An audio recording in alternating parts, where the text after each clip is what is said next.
Hello friends, শিক্ষি 24/7 আপনাদেরকে আবারও স্বাগতম জানাচ্ছি। আমি মহিমিন ইসলাম এবং আজকে আমরা কথা বলবো রিডাক্স নিয়ে।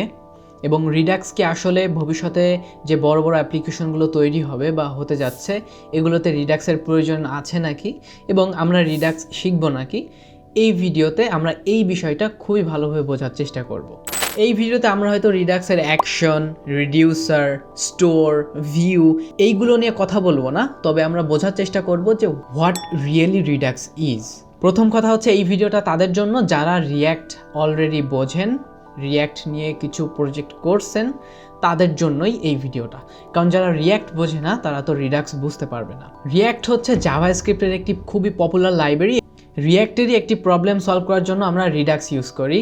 সো কোন প্রবলেমটা সলভ করার জন্য রিডাক্স ইউজ করি সেটা হলো স্টেট ম্যানেজমেন্টের প্রবলেম। আপনারা যদি রিয়্যাক্টে প্রজেক্ট করেন কয়েকটা, তাহলে আপনারা বুঝতে পারবেন যে স্টেট ম্যানেজমেন্ট করা রিয়্যাক্টে কত ঝামেলার একটা কাজ।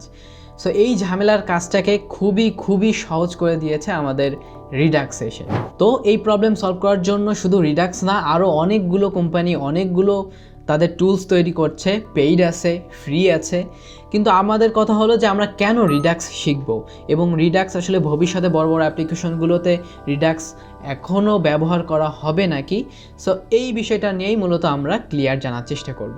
যারা রিয়্যাক্টে প্রজেক্ট করছেন এবং স্টেট ম্যানেজমেন্ট রিয়্যাক্টের মাধ্যমেই করেন, এখনও কোনো প্রকার স্টেট ম্যানেজমেন্ট টুল ব্যবহার করেননি, তারা হয়তো ভাবছেন যে আসলে রিডাক্স কেন শিখবো, আমাদের জাস্ট্যান্ড আছে, আমাদের রিম্যাচ আছে, রিকয়েল আছে, সো আমরা কেন রিডাক্স শিখবো।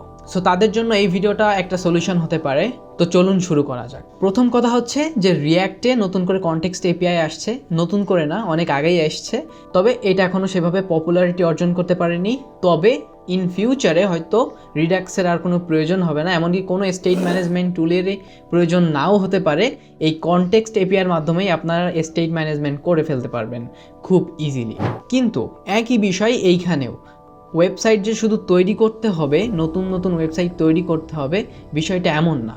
ওয়েবসাইটকে ম্যানেজমেন্টের অনেক বড় একটা ব্যাপার। এমনও হয়েছে শুধুমাত্র একটা ওয়েবসাইট ম্যানেজমেন্ট করার জন্য অনেকজন ডেভেলপারকে নিযুক্ত করা হয়, কারণ বিভিন্ন ফিচার অ্যাড করা লাগে, বিভিন্ন ফিচার বাদ দেওয়া লাগে এবং বিভিন্ন কুল জিনিস ওয়েবসাইটে নিয়ে আসার জন্য, বাদ দেওয়ার জন্য, বাগ ধরার জন্য ডেভেলপারদেরকে শুধু মেইনটেন্সের জন্য রাখা হয়। সো এই কারণে যে ওয়েবসাইটগুলো রিডাক্স দিয়ে তৈরি হয়েছে, সেই ওয়েবসাইটগুলো মেইনটেন্সের জন্য অবশ্যই রিডাক্স এক্সপার্ট লাগবে, কারণ যে রিডাক্স বোঝে না সে তো ওয়েবসাইটের কিছু বুঝতে পারবে না। এমনকি ভবিষ্যতে যদি কনটেক্সট এপিআই অনেক পপুলারিটি অর্জন করে এবং রিডাক্স আর না চলে, তখন যে ওয়েবসাইটগুলো অলরেডি মার্কেটে অনেক বড় বিজনেস পাতিয়ে বসছে, তারা বলবে কি যে আসো আমাদের এই রিডাক্সের যে কোড করা রয়েছে সেটাকে তোমরা কনটেক্সট এপিআই দিয়ে কনভার্ট করে দাও। তো আপনি যদি সেখানেও রিডাক্স না বোঝেন, তাহলে কনটেক্সট এপিআইতে আপনারা ওইটা কনভার্ট করতে পারবেন না। এই কারণেও রিডাক্স শেখা প্রয়োজন।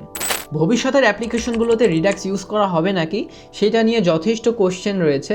এইটা নিয়ে আসলে যথেষ্ট অ্যান্সার আমার কাছে নাই যে ভবিষ্যৎ অ্যাপ্লিকেশনগুলোতেও আমরা রিডাক্স ইউজ করব নাকি বা ক্লায়েন্টরা চাইবে নাকি।